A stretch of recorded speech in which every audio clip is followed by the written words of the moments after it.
മോളെ. പിന്നെ ഇതെന്തിനാ 2 പൂവാച്ചിട്ടെന്നാ അമ്മേനോട് പറഞ്ഞപ്പോനോ? ഇതിന് 2 പൂവാച്ചിട്ട മുത്ത്.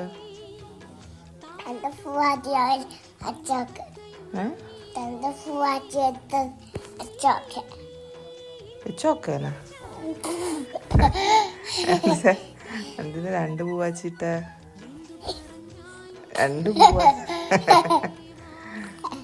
ഇന്നാര് അമ്മ ഡ്യൂട്ടിക്ക് പോയാ ഇന്നാരടുത്ത കിടക്കുക പാറു?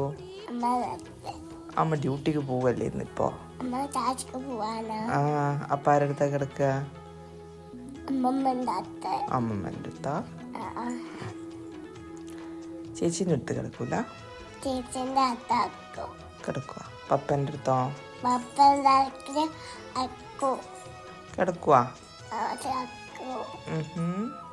ഇതാരും മുടി കെട്ടി തന്ന പാറുവിനെ? അമ്മമ്മ കെട്ടി തന്നെയാ?